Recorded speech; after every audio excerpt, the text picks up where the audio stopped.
Do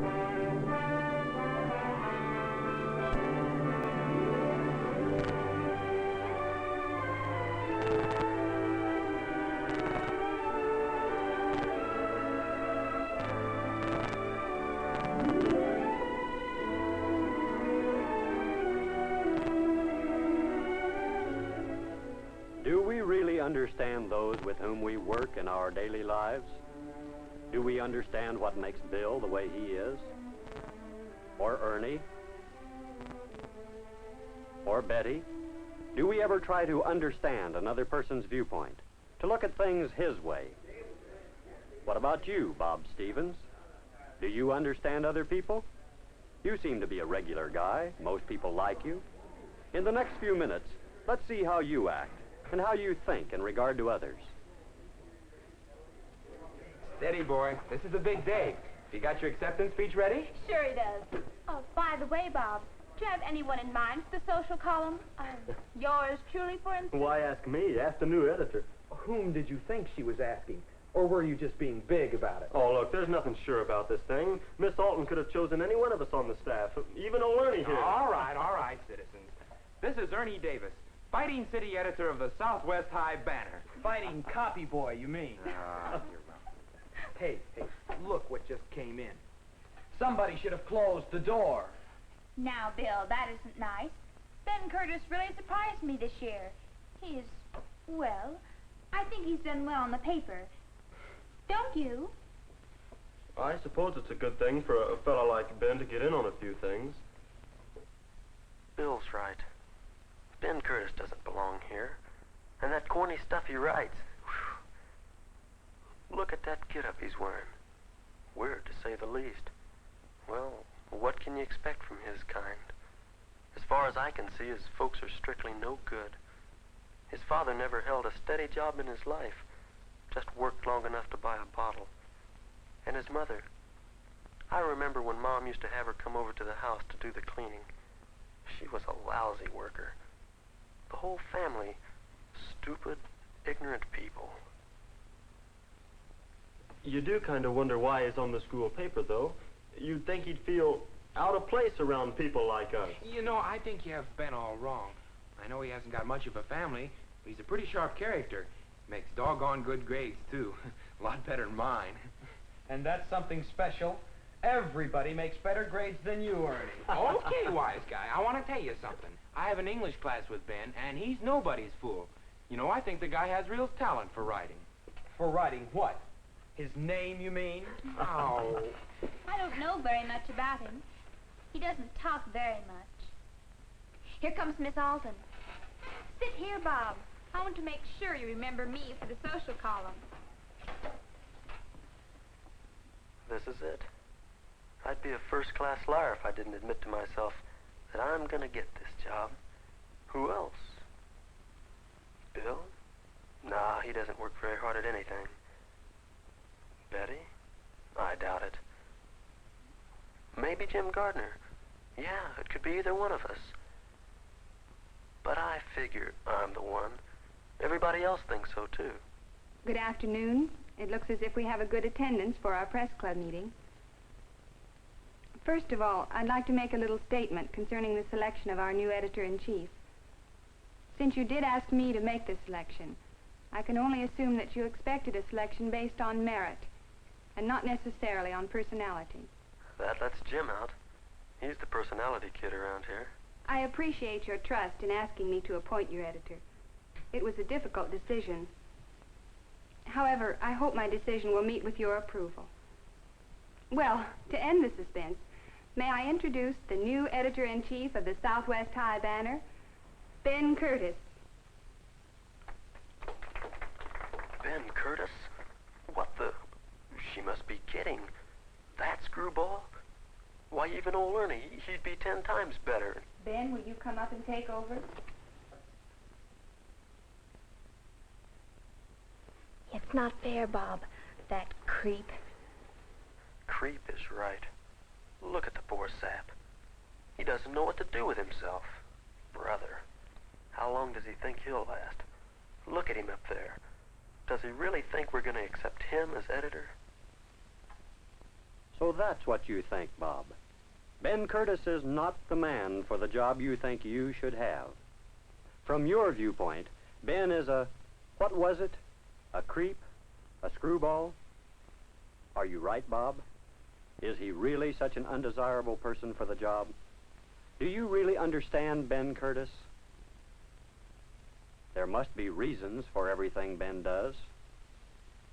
Let's go back. Back to the moment when Ben entered the room. Let's look at this incident again, from his viewpoint. Are they laughing at me? I'm sure they make jokes behind my back. They think I'm odd because my clothes are old and worn, and because I have to spend all my spare time working instead of horsing around like they do. My whole life is different from theirs. I couldn't even begin to fit into their group. I wish they did like me. Maybe I could just walk over there and let them know that I want to be friendly. No, I'd better not. Why ask for trouble? That Ernie Davis, he'd probably make fun of me. Better stay away from them. Stuck-up bunch of snobs. Hi, Ben. Hi. Say, I've got a hunch about you. What? You're going to be the new editor. Me, editor? Are you kidding? Me, editor. If only it were true. I'd give anything to be editor. Hey, here she comes now. Next year's editor coming up.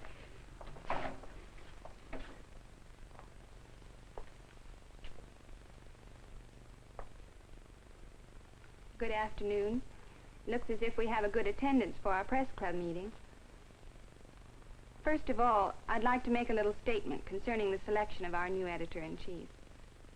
Since you did ask me to make this selection, I can only assume that you expected a selection based on merit and not necessarily on personality. If Bob gets it, I hope he gives me a chance. I'd do anything he asked me to do. It wouldn't have to be a very big job. I appreciate your trust in asking me to appoint your editor. It was a difficult decision. However, I hope my decision will meet with your approval. Well, to end the suspense, may I introduce the new editor-in-chief of the Southwest High Banner, Ben Curtis. Me? Oh, no. Is she making fun of me? No. She's serious. I don't believe it. It can't be true. Ben, will you come up and take over? I told you so, Ben. Go to it, boy.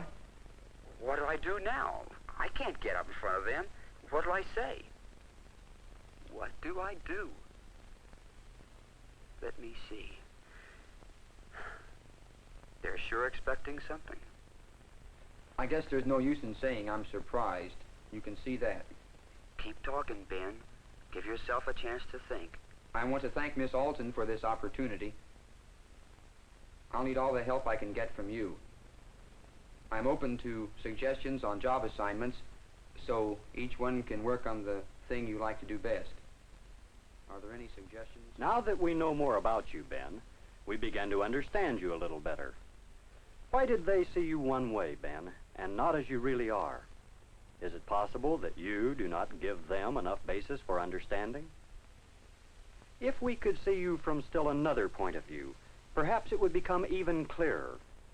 Miss Alton evidently sees in you something that many of your classmates do not. Let's go back again. Back to the moment when Miss Alton entered the room. Let's look at this incident from her point of view. Well, here we go. This won't be easy. They're not going to like Ben Curtis as their new editor. Perhaps I shouldn't do this. I could still pick Bob Stevens or Jim Gardner. That's probably what they expect. Ben, though, is better qualified for the job. He's not only imaginative and writes well, but he's a hard worker and takes his work seriously. His ideas are just what this school paper needs. What a courageous youngster he is. With his background, it's amazing. The trouble with Ben is that he needs to join in more than he does. He has to let others know him, as I know him. If I do appoint him as editor, perhaps the job will make him do these very things. And it would definitely do something for the paper, that I know. Good afternoon. It looks as if we have a good attendance for our press club meeting. Still time to change your mind. No, I've made my decision. First of all, I'd like to make a little statement concerning the selection of our new editor-in-chief. Since you did ask me to make the selection, I can only assume that you expected a selection based on merit and not necessarily on personality. Look at them, all looking at Bob Stevens. He probably thinks he's got it. I appreciate your trust in asking me to appoint your editor. It was a difficult decision. Should I go through with it? Of course, I must. However, I hope my decision will meet with your approval. Well, to end the suspense, may I introduce the new editor-in-chief of the Southwest High Banner, Ben Curtis. There, I've done it. They don't seem to believe me. Even Ben, he doesn't believe it either. Why should he? Probably the first good break he ever had. Ben, will you come up and take over? Come on up and show them. You've got what it takes, but they don't know that yet. I wonder, though, are they too set against you because you're different? If only you'll meet them halfway, so they'll really get to know you. There are many people like Ben, people with problems, people that we reject and ignore because we don't understand why they act as they do, and because they're different from our idea of friends. It's hard for the soft-spoken to understand the loudmouth. It's difficult to understand the shy if you're aggressive.